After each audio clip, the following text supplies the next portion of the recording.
evening and welcome to Meticulous Moments. My name is Juanita Kapp. You can reach me at meticulousmacarons@gmail.com or find me on LinkedIn. Since the COVID-19 pandemic hit the globe, I've had the wonderful privilege to meet a wide array of fantastic individuals. These individuals have truly touched my life in so many positive ways.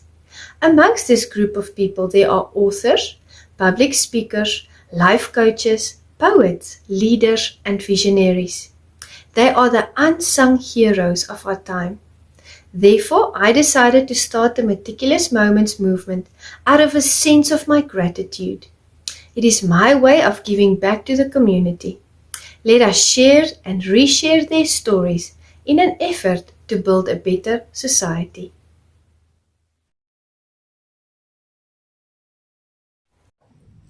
Good day, everyone. Today we have the wonderful privilege of spending time with the amazing Martin Salama.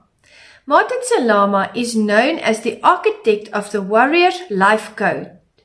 He specializes in helping people frustrated in their life quickly shift their mindset to uncover their greatness so that they can live their true potential and enjoy life.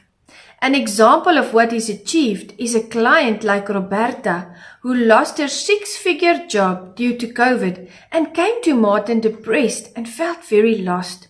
Within a short time, she had, and I quote, direction, focus, and a renewed energy around all possibilities that she could pursue, and she was getting back on track to enjoy her life. The key to his success: he's mastered the ability to live incredibly full every day, which he turned into the acronym LIFE and created the Warriors Life Code coaching program. This is an interview you do not want to miss. Welcome, Martin Salama. Good evening, Meticulous Moments audience. Thank you so much for joining us for another invigorating session on the topic of leadership. This evening, we have the privilege of spending time with Martin Salama. Welcome, Martin. Thank you, Jay. Good to meet you. Good to be with you again. Thank you very much for taking the time to be with us this evening. Would you please introduce yourself to the audience? Oh, absolutely. I'm known as the architect of the Warriors Life Code, and life stands for live incredibly full every day. Wow. I love that. I absolutely love that. We would love to learn more about your role as the architect of the Warriors Life Code. How does that embody your leadership, and what approach do you take? Sure. So I think it's best if I tell you a little bit of my story that got me to that point of where I am as a leader in this industry, in this area. So when I was a young boy, a very young boy, I had a tragedy in my life when I was 10 years old. My younger brother, Michael, was 5, and he was killed by a school bus. And it was a very, very, very tragic event for me, which shaped the next 40 years of my life when that one moment happened. I mean, because I have 4 older sisters, and I said to myself, as when my brother was born, I was 5, 6 years old. I said, I have my partner. We could have a great life together. We could build. He's my brother. We could do everything together. And just like that, he was gone. And at that moment, as a 10-year-old, I told myself, it's my job now to make sure that make my parents happy. So I immediately became a people pleaser. And for the next 40 years, that was the role I took. I tried to make everybody happy, my mother happy, my father, when I got married, my wife, and everybody. And I tried to make everybody happy. And what I found was that I made nobody happy. But it wasn't until 40 years later that I realized the problem I had started at that moment. Because when I became a people pleaser, it also added a few other things. It made me a control freak. It made me somebody who took everything personally. It made me with a very short temper. Because if I'm going to please everybody, everything has to go my way. And when things weren't going that way, it was, it set off a whole chain of events. And I would get very upset very quickly. And it took, in 2008, when the world fell apart financially, I lost everything. I was working on a project with my wife for 5 years to build a multi-million-dollar health club. And we had got all the approvals from the city, the state, and everything. And we were about to go to construction. We go back to the bank. We go, okay, we're ready for the money now. And they go, oh, sorry, it's not going to happen. You know, the world's about to fall apart in the next month, September 2008. The financial world happened, and I lost everything. So and it took me a while to get out of that. And about a year later, I said, okay, what am I going to do with my life now? I decided I was always a leader in my community. I started the first synagogue in the town I lived in. As a child, I was always involved as a young adult. I was always involved in community events. I was one of the leaders. I said, and people always came to me for advice and for guidance and for coaching. And I realized, oh, wait a minute, that's what I've been doing my whole life. And I decided to become a life coach. About the same exact time, my wife came to me and she said, you know what, I'm done. I want a divorce. I was like, wow, what the heck is going on just when I'm getting my life back together again? You know what? It was God sending me a message that it's time for you to move on and move forward. And having the coaching helped me to figure that out. And as I went through that, I realized all those things I said before were holding me back. And I thought, well, I can never change myself. This is who I am. But going through coach training, I figured out I can change. And it's not about changing to save my marriage or to have my kids love me more. It's about me loving myself and liking myself and becoming more self-aware instead of self-conscious. There's a big difference between self-conscious and self-aware. So, and I've learned that over the last 10, 12 years. And that's where I help now people. So I developed one day I was, after my divorce and after I'd gone through and become a divorce coach, I decided I wanted to do more. I wanted to show people how to have a great life. And that's where Live Incredibly Full Every Day came. And then 2 years ago, thank you, 2 years ago, COVID hit and everybody was nervous, right? Everybody's going crazy. And I got onto Facebook and I said, guys, why is everybody so nervous? Why is everybody so worried? I said, let me show you how to go from being worried to being a warrior. And the Warrior's Life Code was created. Wow. Amazing. Amazing. There's a few things that came up while you were speaking that I wanted to add, as encouragement, because when I went into the ministry when I was younger, I did exactly the same thing. I people pleased because we are young. We want to impress. We want to be the best version of who we can be. We turn out to be the worst version of who we can be because we have that constant pressure. Right, absolutely. And the second thing I thought about was when we stop people pleasing, people don't like it because they are used to us acting in a certain manner. Yes. And it often is not a positive response that we get. Yeah, there's no question about that. And what happened for me was I realized that I was taking everything personally. And I learned that from the 4 Agreements. I don't know if you've ever heard of that book by Don Miguel Ruiz. I've not, but I would love to learn more. Right. So one of the agreements is don't take anything personally. And this is something I've been told my whole life, but up until that moment, I wasn't ready to hear it. So when I heard that and I understood it, I go, okay. Now that I recognize that the world is not on my shoulders and that I don't need to be the one to save the world, I just need to be the best me for me. I don't have to listen when somebody says, oh, you're an idiot. Oh, why aren't you doing what I want? It's because it's not about you. It's about me. And it's not about being selfish. No. It's about being self-nourishing. Yes. That self-love that returned. Right. Absolutely true. Absolutely true. When we look inward, there's so many things that we see. And I was thinking, when you are a people pleaser, when I was a people pleaser, it is mentally draining because we are not built to be superheroes. We can only take that much. Exactly right. Exactly. We would love to be, but we are not. Yeah. I'd love to be Superman. Being able to be all over the place, all the time, but it's just not possible. It's impossible. And my next question was going to be just off the cuff, which superhero would you wanted to be? But now I know it's Superman. I'll go with Black Widow. Martin, tell me. So in this journey in your life, knowing that you didn't have to people please anymore, looking inward, developing that self-love, realizing the world is not on your shoulders all the time. What was the defining moment? Was there a moment where a certain thought popped up where you just knew you had to change your life? Yes. So, well, it definitely, a big part of the defining moment was the divorce, okay, and me understanding, going through life coaching at that same time, and that first weekend of the coach training, and them saying, before you can coach others, you have to understand yourself. You have to get, and that was a turning point. That point of me saying, oh, I need to change. But it took a few more years later.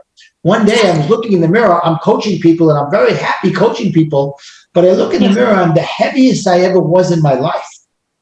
And it's because I was making the wrong decisions for myself. I wasn't allowing myself to be coached. So I said, I got to change this.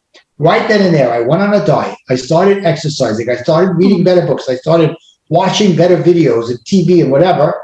I lost 65 pounds in 9 months. Wow. But with that came a whole sense of self-awareness and self-love. So my turning point was looking in the mirror and seeing myself at the heaviest I ever was and saying, I've got to change.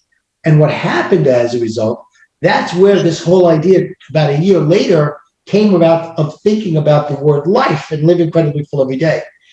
And that got me to love myself and like myself to the point that I was ready to go out and start to date. Now I was divorced. I'm 50 years old, in my 50s. It's time for me to start dating. And soon after I met someone. And 2 years later, we got married, and we've been married for 4 years now. And the beauty is she loves me for who I am, and I don't have to change, and I'm not looking for her to change. That's wonderful. That's the recipe to success and to a happy marriage. I agree with you. I do. And I'm thinking that while you were coaching others, your self-awareness was raised. You realized that self-leadership is integral to leadership. And you've opened something up for me, Martin. You've opened up something in my mind that tells me that leadership requires constant introspection. It's not something that happens at the beginning, in the middle, and at the end. It is something that happens daily, and you are a product of that. And look how wonderful you lead others. Look how successful you are. You are happy. Thank you. I am I want to commend you on your journey. Thank you. I appreciate that. And you're right. It takes work every day. It's waking up every day and looking at the world and saying, I'm grateful for where I am today. You know, writing in my gratitude journal, writing and getting up and saying things like, today I'm going to live incredibly full every day, and making that commitment again over and over again. So thank you. Absolutely, absolutely. And my next question is, how has the trials and tribulations in your life honed your leadership skills? What has it taught you? Oh, so much, so much. We touched on them a little bit, but it got me to understand that I can control what happens in my life, and I can't control anybody else's life or anything else. I can only control myself. And I don't have to say the words I can't. Yes. All I have to do is say, how can I? What do I need to do for how to make that happen? Wow.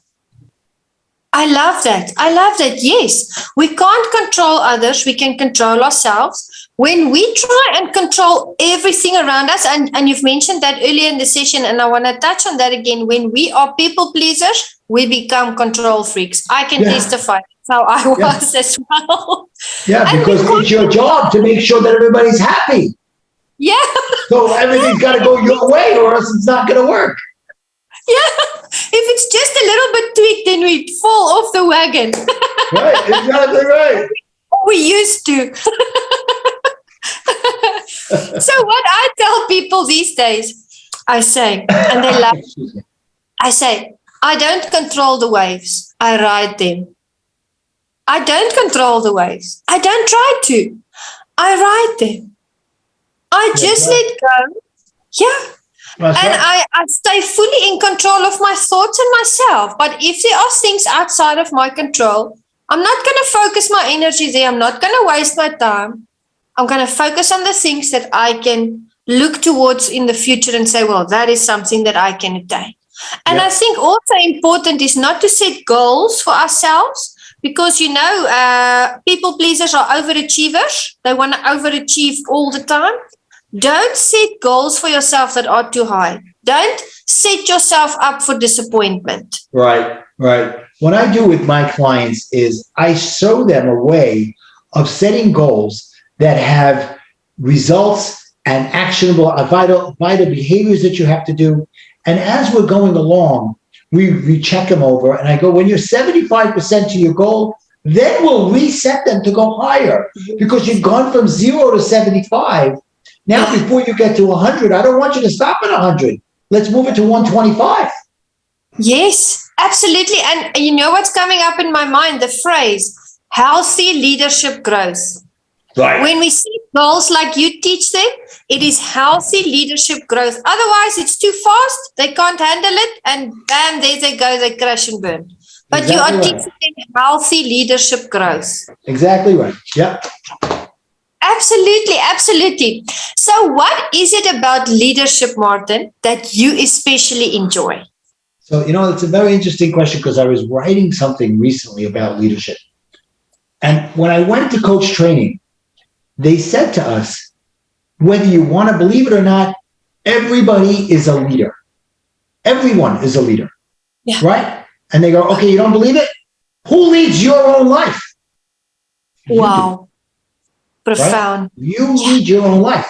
So once you accept that you're a leader, you could look around you and say, there are people in my life that I lead, and there are some people who lead me. Now, it's deciding, well, do I like the way they're leading me? And am I leading them in the right direction? So once you understand that, you go, are you, and then it could be in a place of work, in a place of business. Are you a leader or are you a boss? Are you managing them or are you working with them? Yes, I love that. You can take that and do that for all aspects of your life. Absolutely, I love that. That is so true.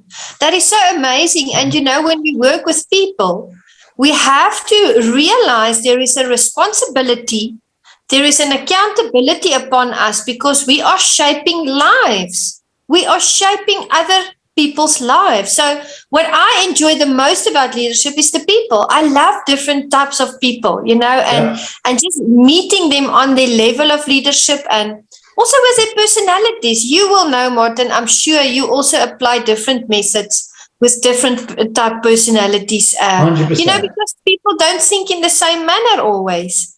No, everybody's different and everybody learns differently and hears the message differently. And there are times that I'm talking to prospective clients and I go, I don't think we're connecting. We're not on the same page. And that's okay. It's okay to tell somebody, listen, I'm going to ask you a bunch of questions to see if we're worth working together, if I have what you need. But it might not be me, but I might be able to help you find somebody else that does connect to you. That's okay too. The old me would have said, oh, I got to figure out how to make this person happy. Yeah, absolutely. Look at the difference and the impact. Look at the impact now after the realizations. Fantastic. Absolutely fantastic. Now, as leaders, we face disappointments. And I always tell people if they don't meet their goals or if they are disappointed, the failure is the failure. They have to see it for what it is. It's not a reflection on who they are. It means they need to tweak what they are doing. They need to change their method, needs to maybe change their way of thinking. So in your opinion, how should leaders deal with disappointments? I mean, they are inevitable. Right. So I have two answers for you. The first one is Thomas Edison. You know who Thomas Edison was? Yes. Right. So he created the light bulb. Light bulb, right? So somebody asked him, how did it feel that it took you 10,000 times to fail until you found how to make the light bulb? He goes, I didn't fail 10,000 times. I found out 10,000 different ways not to do this. I love that. They were not failures. They were lessons. Yes. Wow. Right? Wow. And the second part about disappointment is it's all how you look at it, right? I have a part of my course, and it's called the Warrior to Warrior coaching course, where I have this system that's called the cycle of A's. Okay, A, ask for what you want. Ask the universe, ask God, whoever it is your higher power. Yes. B, A, the next A, act towards getting what you want. Yes, and then wow. here's the most important one. A, for attitude. Have an attitude of you don't care about the outcome. Because if it's not what you want and you're putting all your energy, oh, I hope this happens, it must happen. Yeah. The world, the universe is hearing the lack come to you. Okay? Yes. And as a result, it's gonna repel from you. So Yes, if you get disappointment, it's the universe telling you you need to make a course correction. Wow. I absolutely love that, and I agree with you wholeheartedly. And when you're speaking about the universe, I always tell people that the universe reciprocates what you are giving it. So one way for me to start my day, and I do this daily, is I ask the following question out loud. I say, how much better can my day get? Because if I ask that question, the universe is going to answer me. And Martin, lovely things happen in my day just because I asked that question. Exactly. You could look for problems or you could look for opportunities. Absolutely. All about that focus. I agree with you. Yeah. Tell me, Martin, which leadership style do you find to be the most efficient when you are leading a team? For me, I like to let everybody know that everybody's input is important. There's nobody in the room or in the conversation, whether they're the president of the company or the last guy in the room, who's important, whose opinion is not part of the growth. So it's all-inclusive type of leadership, I believe. Yeah. Very, very good answer. Very good answer, because I think sometimes where people go wrong, team leaders, and maybe sometimes it's the managers or the bosses, not the leaders that do this, but they put so much focus on the people that they personally resonate more with. Right. And they kind of ignore the people that they don't really have something to talk about, or they don't really have something that, resonates with those people. And I always tell people the whole team is important. If we look at our grocery store, for instance, I don't only go and greet the lady that is the manager. I make a point here where I live to greet the cleaner who is mopping the floor, because I tell them, if it wasn't for you cleaning this floor, it would be filthy and I wouldn't want to shop here. And that would take time out of my day, because I would have to drive across town, take that time, drive there, come back all this way. So thank you for keeping our mall and our shop clean. Everybody is important. Exactly. And they need the same amount of training. Yeah. 100%. When I was a young man, I every day off from school I had, my mother sent me to go to work by my father's factory. Every day.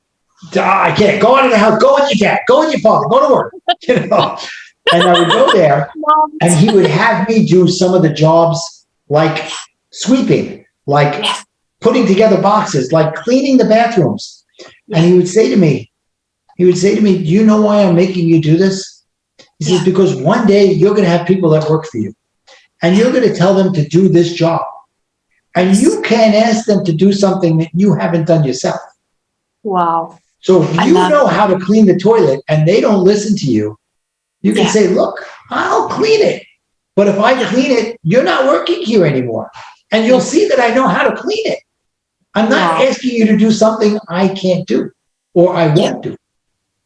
Yeah. And, there's more to it than that, but that's the bottom line, is that you show them that I can do what you can do, and I'm not afraid to do anything. And if you have a better way of doing it, let me know. Absolutely. Yes, giving them that room to be innovative and to bring their ideas. Absolutely. There's two things that pop up for me. The first one is humility. As leaders, we are humble. We have to stay humble, because we are all amazing individuals. There's no one more important than the next person.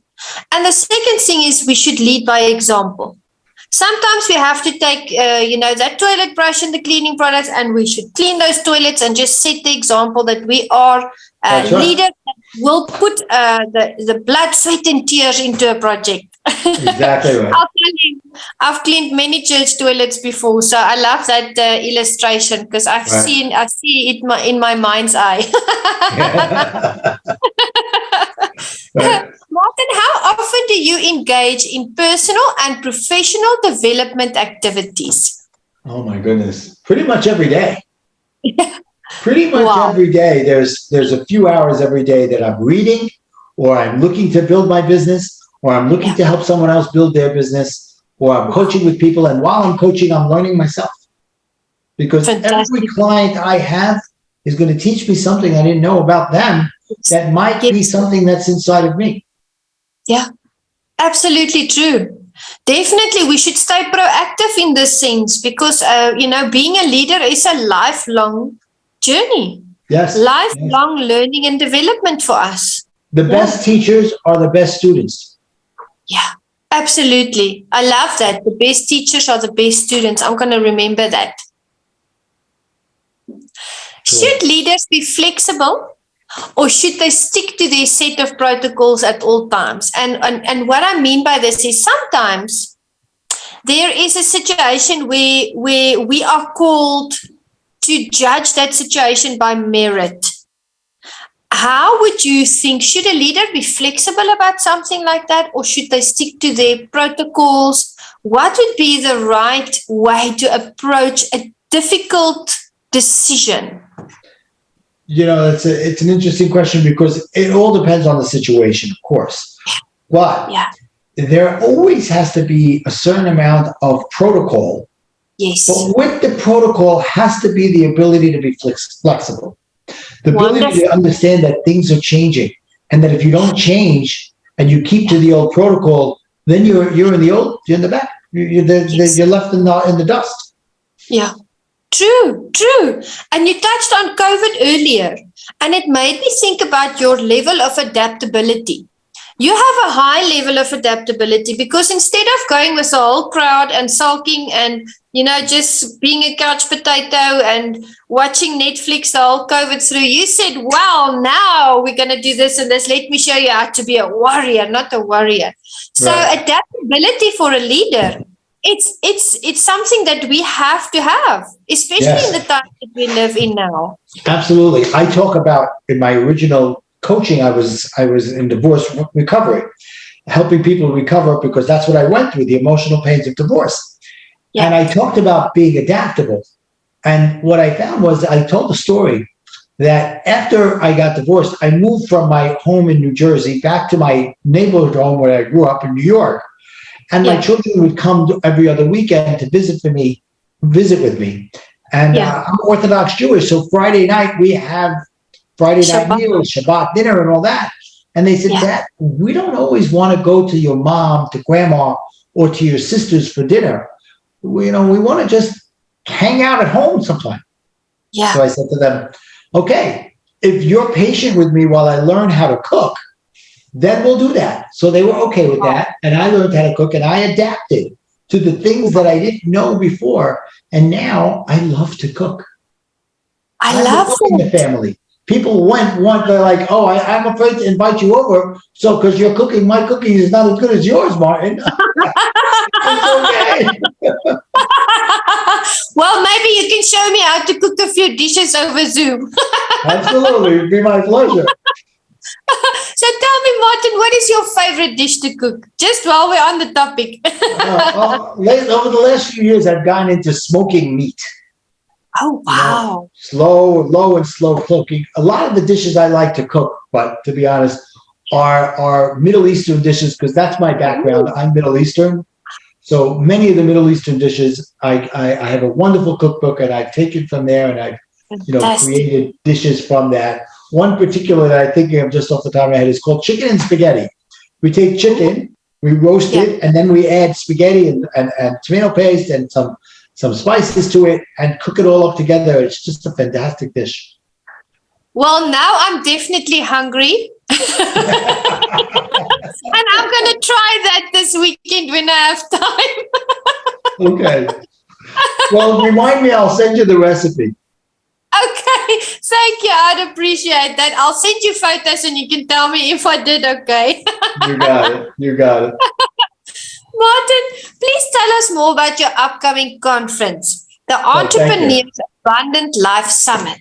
Thank you. So on September 2021, I'm having a virtual summit. This will be my second one. I did one in May. We had over 70 speakers speaking on 2 or 3 Zooms at a time. And it's called the Entrepreneur's Abundant Life Summit. Go from warrior to warrior, or go from thinking about problems to thinking about profits. Yes. Right? Interesting. And it really, I want to read it to you so that I get it correctly. It's the entrepreneurs, coaches, and business owners live virtual guide to succeed in every level of your business and life. Wow. Very impactful, something that we need in our contemporary times. And after the session, audience, we are going to make the information available to you of how you can contact Martin to be a part of this, because we need to, as we established earlier, we have to be in constant personal and professional training. And this is the type of conferences and summits that we need to attend. Fantastic. Absolutely. Martin, I saw a lovely post. I saw a few, but there's one that caught me on Facebook where you did it live, and you discussed that you can't, no one can master what they can't manage. Can you elaborate on that for the audience, please? Absolutely. Thank you so much. So that was part of a series of Facebook live streams I did that started off with talking about clarity leads to focus. Yeah. Right? If you're clear, then you can be focused, right? And if you're focused, you can manage. And if you can manage, then you can master, right? So I broke each one of them up. And if you can master, then you're in control and you can direct. You can direct yourself. So by managing, by understanding the way you manage things is part of the foundation, so that once you can manage it, then you can start to master it so that it becomes like second nature. Yeah. So in essence, when you reach that level of mastery, it's easy, it's natural. You've done this before, you lead with intention, you are there, you are present in the moment. Right. Amazing. Right, exactly. Because how did he get to be a master? You know what? It's like Michael Jordan. How did he get to be the greatest basketball player of all time? Practice. And making it, and missing a lot of shots, and recognizing that that's part of the process. Yeah. I think what is missing in, and that's what, Meticulous Moments, we want to bring community upliftment through leadership development. And I think there's always been a chasm for me between the salted leaders of those days and the new upcoming leaders. And I feel like COVID has made that bigger. And what I realize is, in the fast-paced life that we are in, people don't have the patience to hone their leadership skills. They want a quick fix. Everything must be a quick fix, and it doesn't work that way. No, it doesn't. It doesn't. And I tell my clients all the time, if you're coming to me because you want to go from here to here overnight, it doesn't work. You have to go from here to here to here to here. And each part of the way, celebrate your accomplishments. And appreciate where you were, where you are now, and where you're going. Absolutely. That patience should be there, that celebration, being proud of yourself, and being okay with the progress and the level of progress that you've made. Right. Because also, you agree with me, not everybody excels and learn in the same pace. Nope. They are different beings. Yeah. They not only don't learn at the same pace, they learn in different ways. Some people need to read it. Some people need for experience. Some people need to watch it or listen to it. Everybody has a different way of receiving information. Absolutely. Absolutely. And they should just go at their own pace. Yep. 100%. And that's enough. Yeah. Yes. Martin, what's next for you? We know you've got the summit. Yeah. Right. So what's next for me after the summit is I'm planning an in-person live event in Miami, Florida in November. Wow. The weekend of November 11th, 11, 12, and 13, a live event. And I'm also doing it along with my mentor, Dr. Obot Bowen. He will be joining me there. And we're going to be doing some fantastic work towards transformation. It's going to be so lovely and refreshing, because I think people just jump at the, idea and the chance to be in person at the venue with other leaders. So, and I mean, the cream of the crop is going to be there. So to the audience, please, network with Martin, get more information on that in-person event, and try and attend if you can. It's going to be wonderful. Yes. Thank you. Thank you for letting me promote that. Because I really believe the things that are going to happen there, people will be able to begin the shifts that they're looking to make. Because like we talked about earlier, the shifts, the transformations have to happen slowly. And one day you're going to look back and say, who was that person? That's not me anymore. I'm a new person now. I sometimes talk as myself, Martin 1.0 and Martin 2.0. Who I am now is totally a different person. And I can look back and say, that was me. My wife, my current wife, she hears stories about me and she's like, oh my God, I'm glad I didn't marry that guy. I said, you don't want to know him. I'm so happy that, your journey has led to where you are today. You just look so happy, and vibrant and outgoing. And, you're changing so many people's life. And I can actually feel the energy. And other people feel that as well, that positivity. People are drawn to that. Oh, thank you so much. Appreciate that. Thank you. As we look back at our lives, remember when we were perfectionists? We could often procrastinate because we wanted to make everything perfect. So nowadays, I tell people and I say, just start. It doesn't have to be perfect, but just start. Don't stay today where you're at one space and then tomorrow you're still in the same space. Absolutely, 100%. So funny. So true. My final question to you, Martin, is, do you have any words of wisdom to the audience? Okay, so I have one point that I'd like to make to you. Yeah. And I'll expand on it. What I say to you is about me. What you hear me say is about you. So what does that mean? So if someone comes to you and says, you are an idiot, they're having a bad day and they're taking it out on you. Now, you could take it and say, oh, they're having a bad day, they're taking it out on me, and not take it personally. Or you can go back and attack them. So it's what's going on in them. It's how you hear it is how you could take it forward. Wow. That is a very interesting point. And by you teaching that to other people, it really helps them to elevate their level of leadership. Because like you've said, we shouldn't take things personally. We should see things for what they are. Yeah. And if someone is having a bad day, we should remember, well, we don't always just have great days. Tomorrow we might have a bad day. Huh? But then learn to put a thought in our mind before we say similar negative things to people. So firstly, remember not to internalize it, not to make it your own. And, maybe it's just their opinion. Let them have their opinion, agree to disagree. And secondly, don't act in the same manner when you are angry. Exactly. Exactly right. Yeah. Martin, it has been such a lovely honor to have you. It's been an adventure to have you on Meticulous Moments. Thank you so much for your time and efforts and knowledge. Thank you, Jay, for having me here. I've enjoyed our time together. Thank you very much. And to Meticulous Moments, our audience, thank you so much for joining us. We are going to make Martin's details available at the end of the session. Follow him on all the platforms that he's on, network with him, and support his projects. Until next time, goodbye.